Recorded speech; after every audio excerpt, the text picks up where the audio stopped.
जय हिंद दोस्तों, स्वागत है आपका हमारी एक नई वीडियो में। दोस्तों आज की वीडियो में हम बात करेंगे आपके सवाल और हमारा जवाब। दोस्तों जैसा कि आप लोग जानते हैं कि आज है संडे और प्रत्येक संडे को हमारा एक वीडियो आता है आप लोगों को लेकर के, और आप लोग जो भी सवाल पूछते हैं उनके हम यहाँ पे रिप्लाई करते हैं, आप लोगों के कमेंट रीड करके और अच्छे तरीके से उनके रिप्लाई करते हैं। ठीक है, तो हमेशा की तरह इस बार भी बहुत से छात्रों ने अलग अलग कमेंट्स किए हैं। देखो ये मैं हर वीडियो में इसलिए बताता हूँ क्योंकि हर एक हफ्ते में बहुत से छात्र ऐसे होते हैं जो हमसे जुड़ते हैं, लगातार सब्सक्राइब करते हैं। कहीं ना कहीं न्यू मेंबर होते हैं जो जिनको इसके बारे में नॉलेज नहीं होता। ठीक है, तो इसीलिए मुझे ये बताना पड़ता है। ठीक है, तो हमेशा की तरह बहुत से छात्रों ने इस बार भी कमेंट किया है कि सर मेरा ओबीसी से 0.04 से रुका हुआ है, क्या मेरा कभी भी हो सकता है? समझ रहे हो, ओबीसी के छात्र अगर 3 नंबर से कम है फिर भी उनको टेंशन बनी हुई है। ठीक है, तो यहाँ पे बहुत से छात्रों ने ऐसा लिखा है, फिर ऐसा लिखा है कि सर मेरे आरएसएस से कोई भी अपडेट नहीं आ रहा है, तो आखिर क्या इसका कारण हो सकता है? अपडेट आएगा भी नहीं आएगा? नेक्स्ट भी काफ़ी दिनों से नहीं आया, उसका कोई अपडेट नहीं है, तो सर बताइए क्या हम वेट करें या ना करें, छोड़ दें? ठीक है, तो बहुत सारे छात्र इस प्रकार के कमेंट किए हैं और कमेंट काफ़ी ज़्यादा है। करीब इसमें देखो ज़्यादा कमेंट तो नहीं आए, वैसे हम हमेशा कभी 25 से 30 कमेंट देखते हैं, लेकिन आज के इस वीडियो में करीब 10 कमेंट यहाँ पे रहने वाले हैं। ठीक है, अच्छा इसके साथ ही हम एक आरटीआई का रिप्लाई भी देखेंगे जो कि आज टेलीग्राम पे छात्रों ने शेयर किया था, और छात्र काफ़ी ज़्यादा मतलब कहीं ना कहीं उस जो आरटीआई का रिप्लाई वहाँ पे आया, काफ़ी ज़्यादा छात्र कन्फ्यूज थे, काफ़ी ज़्यादा परेशान भी थे। सर इसमें डाटा इस प्रकार है कि आप लोग इसको अगर आप इसे अच्छे तरीके से समझा देंगे तो हम समझ जाएंगे। ठीक है, तो पहले हम इस आरटीआई को देखेंगे, बाद में हम सभी जो कमेंट्स आए उनको अच्छे तरीके से रीड करने वाले हैं। ठीक है, तो चलते हैं वीडियो को आगे लेकर बात करते हैं। लेकिन उससे पहले अगर आपने चैनल को सब्सक्राइब किया, सभी छात्र चैनल को सब्सक्राइब जरूर लेंगे ताकि आपको ऐसे important video time to time मिलते रहें। ठीक है, अगर आप हमारे टेलीग्राम ग्रुप में नहीं जुड़े तो सभी छात्र टेलीग्राम ग्रुप में जरूर जुड़ जाएगा, क्योंकि कोई भी अपडेट आता है, कोई भी नोटिस आता है तो आपके पास तुरंत टेलीग्राम पे अपडेट आ जाएगा। ठीक है, तो आप लोग चैनल को सब्सक्राइब कर लेना, वीडियो को लाइक कर लेना, और अच्छा लगे तो और क्या कर लेना है, तो टेलीग्राम को ज्वाइन कर लेना। ठीक है, अब चलते हैं वीडियो को आगे लेकर। पहले हम देखेंगे आरटीआई, बाद में देखेंगे आप लोगों के सवाल पूछेंगे। ठीक है, अब चलिएगा आरटीआई का देखें तो यहाँ पे क्या लिखा है, यहाँ पे देखेंगे क्या है। यहाँ से आरटीआई की बात करें तो यहाँ पे देखेंगे, यहाँ पे क्या लिखा है, सवाल पूछे गए 1 2 3 तीन सवाल यहाँ पे हैं। किस जोन से? ये एससीआर जोन का आरटीआई का रिप्लाई है।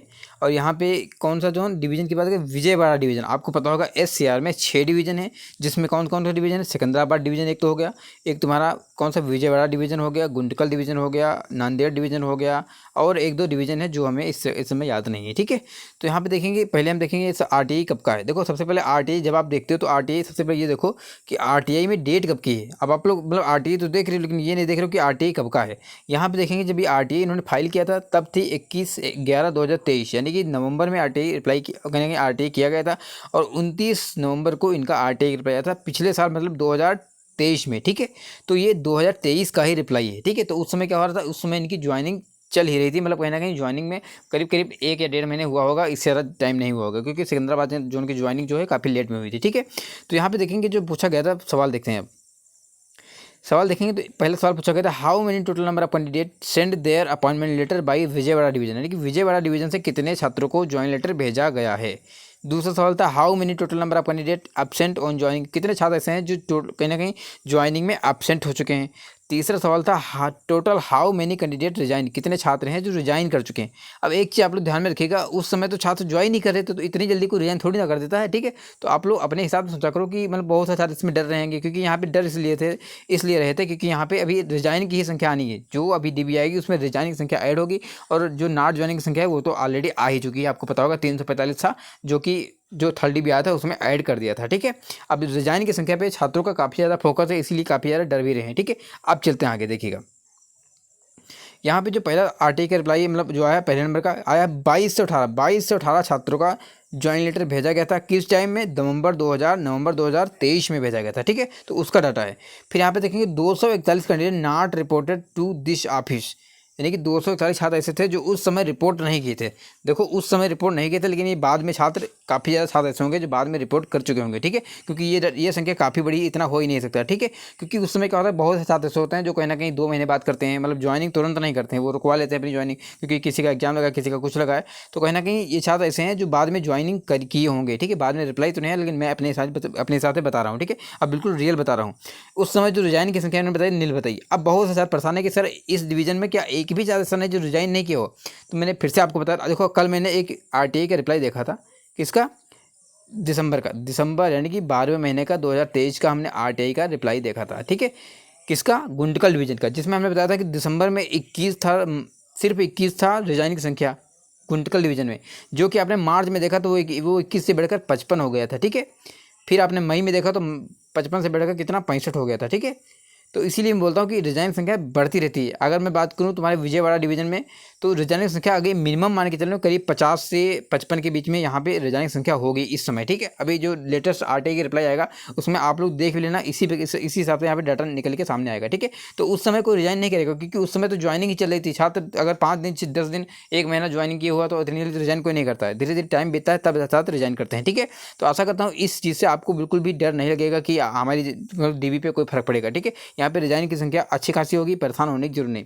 अब हम बात कर लेते हैं जो हमारे पास सवाल आए हुए हैं, ठीक है। अब चलिएगा, देखो पहला कमेंट, देखो वीडियो को लास्ट से देखिएगा, हो सकता है अगला कमेंट आपका हो तो आप लोगों को सारे डाउट आज क्लियर हो जाएंगे। यहाँ पे पहला कमेंट था इनका पवन कुमार का, जो भी लिखा है, इन्होंने लिखा था सर सिकंदराबाद से ओबीसी कितने डिक्रीज हो सकती है आपके अनुसार, प्लीज़ रिप्लाई सर। यानी कि सिकंदराबाद जोन में जो 4th DB आएगा उसमें कितना डिक्रीज हो सकता है ओबीसी में आपके अनुसार, बोला कि आपके अनुसार, ठीक है। तो मेरे अनुसार मैंने अभी वीडियो जो बनाया था कल, तो उसमें मैंने ये नहीं बताया था कि कितना डिक्रीज होगा, लेकिन अगर आप लोग चाह भी नहीं कि मैं बताऊं तो यहाँ पे करीब 0.5 से लेकर के 0.6 नंबर तक डिक्रीज हो सकता है। ये मैंने मैक्सिमम बता दिया, इससे कम ही रहेगा, ज़्यादा नहीं रहेगा, ठीक है। और ज़्यादा कम भी नहीं रहेगा, ठीक है। तो इसी के आसपास में आपको दिखेगा यहाँ पे जो ओबीसी डिक्रीज होता हुआ, क्योंकि यहाँ पे देखा गया कि 3rd DB में करीब 1 नंबर तक डिक्रीज हो गया था। इसके बाद में यहाँ पे ओबीसी अच्छा खासा नंबर डिक्रीज हो रहा था। 2nd DB में देख लो, चाहे तुम्हारा 3rd DB में देख लो, ठीक है। तो यहाँ पे जो 4th DB आएगी उसमें भी ओबीसी मैक्सिमम छात्रों का सिलेक्शन होगा और अच्छा खासा कट ऑफ भी डिक्रीज होने की संभावना है पूरी, ठीक है।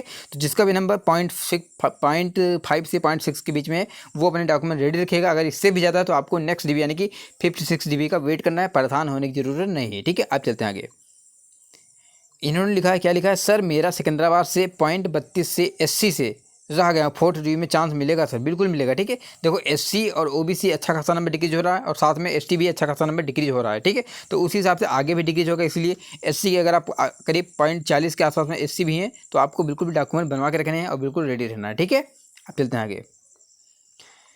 रवि कुमार ने लिखा है, सर नॉर्मल DB आएगा तो मेरा 0.04 कम है, OBC CR मुंबई यानी कि सेंट्रल मुंबई से हैं, कि नेक्स्ट DB में हो जाएगा कि नहीं? देखो इतना बढ़िया मार्क्स है, फिर आप नहीं क्यों बोल रहे हैं? आप तो डॉक्यूमेंट रेडी रखो, DB बन चुकी है और DB में आपका नाम भी है, ठीक है। ये समझो कि हमारा नाम DB में है और एकदम 100% नहीं, 101% आपका नेक्स्ट DB में सिलेक्शन हो गया, ठीक है। क्योंकि देखो हो सकता है EWS ना आए, हो सकता है UR ना आए, हो सकता है SC ना आए, लेकिन OBC तो हर एक DB में आना पक्का ही है, ठीक है। क्योंकि OBC जानते हो ना, OBC ज़्यादा सीटें होती हैं और वहीं मतलब हर एक DB में OBC आना निश्चय है, ठीक है। अब चलते हैं आगे। अरविंद कुमार ने लिखा है, SCR OBC असिस्टेंट ब्रिज की ज्वाइनिंग कब तक आने की संभावना है सर प्लीज़? असिस्टेंट ब्रिज की तुम्हारे कौन से? साउथ सेंट्रल सिकंदराबाद में। तो आपको ये पता होगा कि यहाँ पे ट्रैकमैन की ज्वाइनिंग बहुत तेज़ी से चल रही है, यहाँ पे पॉइंट्समैन की ज्वाइनिंग भी बहुत जल्द आने वाली है, क्योंकि बहुत से छात्रों का डिवीजन अलॉटमेंट हो गया है, ठीक है। तो बाकी की भी ज्वाइनिंग बहुत जल्द होगी, ज़्यादा परेशान होने की जरूरत नहीं। हर एक मतलब ज्वाइनिंग तो सभी की हो जाएगी। तो ज्वाइनिंग वाले मुझे लग रहा है कि ज़्यादा ही परेशान है, सब कुछ कंप्लीट होने के बाद में भी उनको तो मतलब चिल करना चाहिए, अभी मजे करना चाहिए, क्योंकि इसके बाद आपको इतनी लंबी छुट्टी नहीं मिल पाएगी, ठीक है। तो जिनका भी पहले में नाम आ गया है बिल्कुल भी परेशान मत हो, ज्वाइनिंग तो होगी, बस आपको कहीं ना कहीं वेट करना है, ठीक है। बाकी अपने जो भी टाइम है उसको अच्छे से कहीं ना कहीं इंजॉय करना है, ठीक है। अब चलते हैं आगे।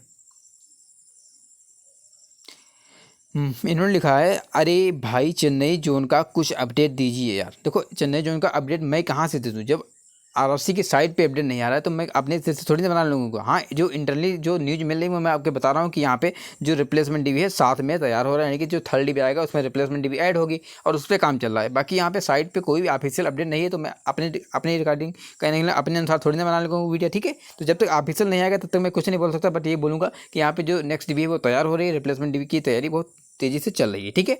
अब चलते हैं आगे। इन्होंने लिखा है आप तो आज तक कभी भी मेरे क्वेश्चन का जवाब नहीं दिए हो, WR Mumbai group D next DB आएगी कि नहीं? बिल्कुल आएगी, 100% आएगी, ठीक है। नहीं की कोई बात नहीं उठती, क्योंकि अभी तो शुरुआत है, अभी आप लोग देखते जाओ कि कितनी DB आती हैं, ठीक है। बाकी रही मतलब जब तक सीटें खाली रहेंगी तब तक आपकी DB कंटिन्यू रहेगी, ठीक है। तो आप आज आपका मैंने रिप्लाई कर दिया, ठीक है, आप खुश रहना।